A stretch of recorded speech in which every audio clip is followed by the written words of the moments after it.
बिस्मिल्लाहिर्रहमानिर्रहीम। अस्सलामुअलैकुम। मैं हूं आपका ट्यूटर ज़ीशान अशरफ और आप देख रहे हैं हमारा यूट्यूब चैनल ट्यूटर ऑनलाइन। उम्मीद है कि आप सब लोग खैरियत से होंगे। मैं आपको प्रोग्रामिंग फंडामेंटल के कोर्स के अंदर खुशामदीद कहता हूं। तो चलिए स्टार्ट करते हैं आज का लेक्चर। इस लेक्चर के अंदर मैं आपको इनपुट कमांड के मुतालिक तफसील से बताने वाला हूँ। सी लैंग्वेज के अंदर इनपुट कमांड का क्या किरदार है, इनपुट कमांड को किस तरह से यूज करते हैं, उसका सिंटैक्स, और इनपुट कमांड किस मकसद के लिए यूज होती है। तमाम की तमाम प्रोग्रामिंग लैंग्वेजेस के अंदर इनपुट कमांड या इनपुट स्टेटमेंट यूज होती है। उसका सिंटैक्स डिफरेंट हो सकता है लेकिन उसका मकसद एक ही है। हम प्रोग्राम के अंदर अपने जो वेरिएबल्स हैं उनको डाटा दो तरह से असाइन करते हैं। या तो प्रोग्राम के अंदर ही उसको वैल्यू असाइन कर देते हैं, या हम प्रोग्राम जब एग्जीक्यूट होता है तो यूजर से वैल्यू लेके उसको असाइन करते हैं। तो यूजर से वैल्यू रन टाइम के ऊपर लेके असाइन करना ये इनपुट कमांड का काम होता है। रन टाइम से मतलब क्या है कि जब प्रोग्राम की एग्जीक्यूशन हो रही होगी उस वक्त यूजर अपनी मर्जी से डाटा को एंटर कर सकता है। We can assign values to variable at run time. हम वेरिएबल्स को रन टाइम के ऊपर भी वैल्यू को असाइन कर सकते हैं। जो वैल्यूज रन टाइम के ऊपर यूजर अपनी मर्जी से देगा वो वेरिएबल्स को असाइन हो जाएंगे। Input statement is used to assign data at run time. Input statement run time के ऊपर यूजर से वैल्यू लेके वेरिएबल्स को असाइन करने के लिए यूज होती है। Every time when program is executed data can be different. हर दफा जब प्रोग्राम की एग्जीक्यूशन होगी यूजर अपनी मर्जी से मुख्तलिफ डाटा असाइन कर सकता है। तो हर दफा प्रोग्राम की एग्जीक्यूशन पे डाटा मुख्तलिफ हो सकता है। In C language scanf function is used for input data. C language के अंदर इनपुट करवाने के लिए scanf का एक फंक्शन है, एक मेथड है जो इनपुट डाटा के लिए यूज होता है। scanf function requires two arguments, data type and variable address. scanf function के अंदर दो आर्गुमेंट्स आप पास करेंगे, एक डाटा टाइप और दूसरा वेरिएबल का एड्रेस। जिस वेरिएबल को डाटा असाइन करना है उस वेरिएबल का एड्रेस आ जाएगा और जिस टाइप का डाटा उसको असाइन करना है उसका डाटा फॉर्मेट भी साथ आ जाएगा। अब देखते हैं इसका सिंटैक्स क्या है। scanf का कीवर्ड लिखेंगे, उसके बाद ये स्मॉल ब्रेस है फंक्शन के लिए, डबल कोटेशन के अंदर परसेंटेज सिंबल के साथ डाटा फॉर्मेट आएगा, उसके बाद डबल कोटेशन, उसके बाद कॉमा, उसके बाद एड्रेस ऑपरेटर और वेरिएबल का नेम। जिस वेरिएबल को आपने डाटा असाइन करना है वो वेरिएबल का नेम आ जाएगा, पैरेंथेसिस क्लोज हो जाएंगी और उसके बाद सेमीकोलन आ जाएगा। ये एम्परसेंड साइन एड्रेस ऑपरेटर कहलाता है।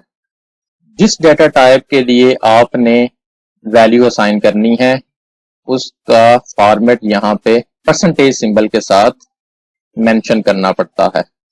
मिसाल के तौर पे अगर आप इंटीजर डाटा असाइन करना चाहते हैं तो परसेंटेज डी आएगा। अगर आप फ्लोट डाटा एंटर करना चाहते हैं परसेंटेज एफ आएगा। अगर आप कैरेक्टर डाटा असाइन करना चाहते हैं परसेंटेज सी आएगा। और अगर आप स्ट्रिंग एंटर करना चाहते हैं तो परसेंटेज एस के साथ आप डाटा फॉर्मेट मेंशन करेंगे। तो जो डाटा यूजर असाइन करेगा उस वेरिएबल को डाटा असाइन हो जाएगा। Usually we display a message before input statement.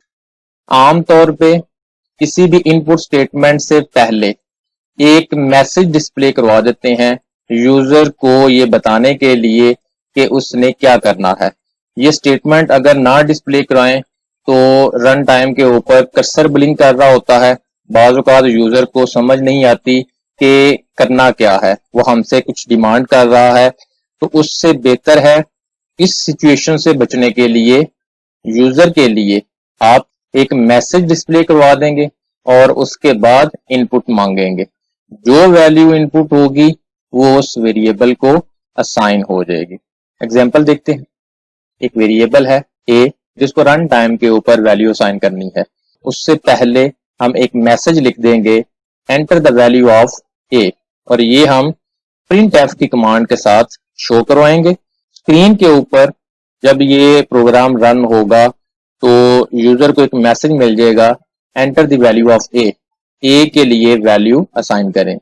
और उसके फौरन बाद scan F %d address operator A is an integer variable, a integer variable है तो %d यहाँ पे डाटा फॉर्मेट आ गया, कॉमा के साथ उसका एड्रेस आ गया।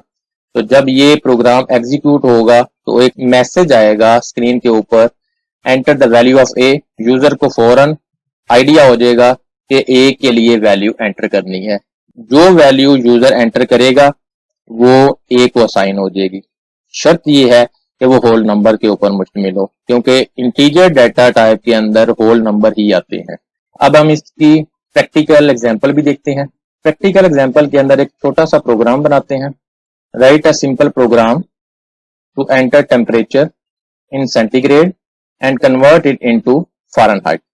एक छोटा सा प्रोग्राम बनाएंगे जिसमें यूजर से एक टेम्परेचर सेंटीग्रेड की फॉर्म के अंदर लेंगे और उसको स्क्रीन के ऊपर फ़ारेनहाइट टेम्परेचर के अंदर कन्वर्ट करेंगे। ह्यूमन का जो टेम्परेचर है वो 37 डिग्री सेंटीग्रेड होता है। अगर आप उसको कन्वर्ट करें फ़ारेनहाइट के अंदर तो वो 98.6 फ़ारेनहाइट के ऊपर मुश्तमिल होता है। ये कन्वर्जन किस तरह से होती है, इसको प्रैक्टिकली प्रोग्राम के अंदर करके देखते हैं। वो एक फार्मूला है जिसको यूज करेंगे तो सेंटीग्रेड का टेम्परेचर फ़ारेनहाइट के अंदर कन्वर्ट हो जाएगा, और अगर फ़ारेनहाइट का टेम्परेचर देंगे तो वो सेंटीग्रेड के अंदर कन्वर्ट हो सकता है। उसके लिए इसका रिवर्स फार्मूला है।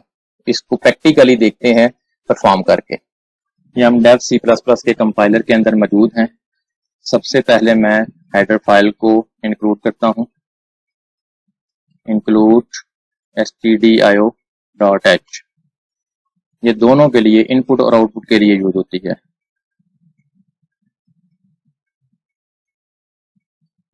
उसके बाद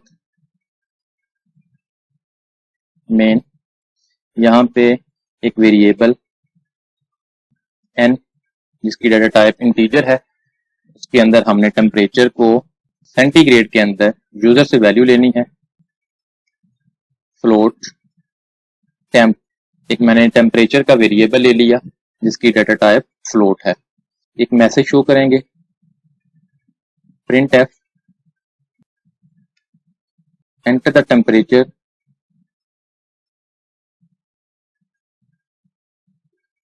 इन सेंटीग्रेड,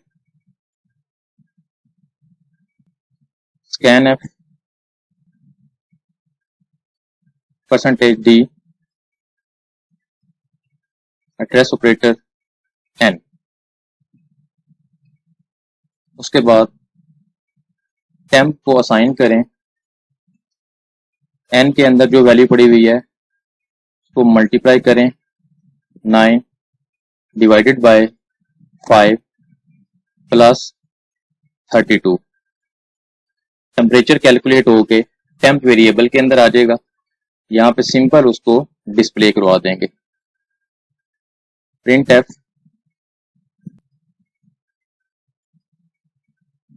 न्यू लाइन के ऊपर करना है तो /n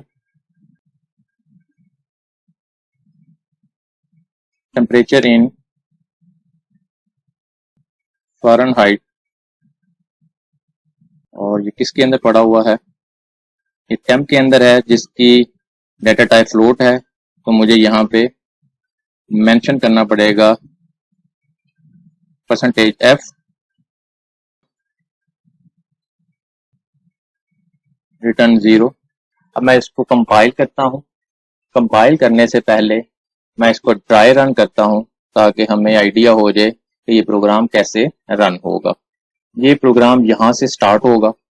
इस स्टेटमेंट के नतीजे में मेमोरी के अंदर एक वेरिएबल डिक्लेयर होगा जिसकी डाटा टाइप इंटीजर है, इसका नेम n है और इसका कोई ना कोई एड्रेस होगा, लेट्स सपोज 0x12। उसके बाद ये स्टेटमेंट एग्जीक्यूट होगी और इसके नतीजे में भी एक वेरिएबल डिक्लेयर होगा, ये टेम्प के नाम से।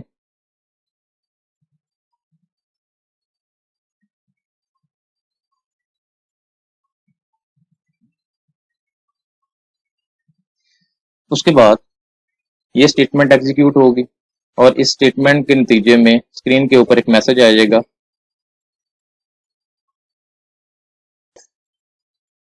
Enter the temperature.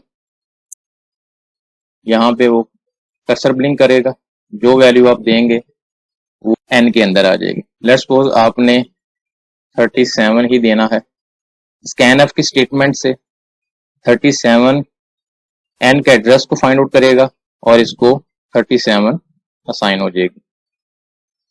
उसके बाद यहाँ पे टेम्प को असाइन करेंगे ये ऑपरेशन करके, अरिथमेटिक ऑपरेशन है। पहले ये राइट साइड की तरफ से कैलकुलेशन होगी, उसके बाद असाइनमेंट ऑपरेटर के बाद इसको वैल्यू असाइन होगी। तो मैथमेटिक का रूल लगेगा, सबसे पहले डिवीजन होगी, उसके बाद मल्टीप्लाई होगी वैल्यू और बाद में प्लस 32 होगा।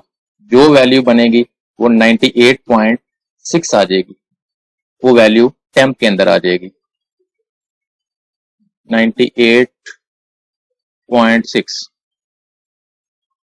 Print F temperature new line के ऊपर और किसके अंदर पड़ा हुआ है, टेम्प के अंदर, यहाँ पे वो वैल्यू आ जाएगी जो टेम्प के अंदर पड़ी हुई है 98.6 और उसके बाद प्रोग्राम खत्म। अब इसको मैं कंपाइल और रन करता हूं और देखता हूं कि ये वैल्यू इसी तरीके से कन्वर्ट होगी आती है या नहीं। कंपाइल और रन करने के लिए यहाँ पे क्लिक किया, enter the temperature in centigrade 37, temperature in Fahrenheit 98.0, press any की टू कंटिन्यू। आपने देखा किस तरह से सेंटीग्रेड टेम्परेचर को फ़ारेनहाइट टेम्परेचर के अंदर कन्वर्ट किया है। आप इसका रिवर्स कर सकते हैं, आप फ़ारेनहाइट टेम्परेचर दें और सेंटीग्रेड के अंदर वो आपको कैलकुलेट करके दे। अगर आपका कोई क्वेश्चन है तो कमेंट सेक्शन के अंदर आप पूछ सकते हैं। अगर आपको हमारी ये वीडियो पसंद आई हो तो इसको लाइक करें, शेयर करें, कमेंट सेक्शन में अपनी राय का इजहार करें और अगर अभी तक आपने हमारे चैनल को सब्सक्राइब नहीं किया तो सब्सक्राइब के बटन पर क्लिक करके साथ घंटी के निशान को दबा दें ताकि हमारी आने वाली हर वीडियो का आपको फौरन पता चल जाए। अपना बहुत सारा ख्याल रखिएगा। अल्लाह हाफिज।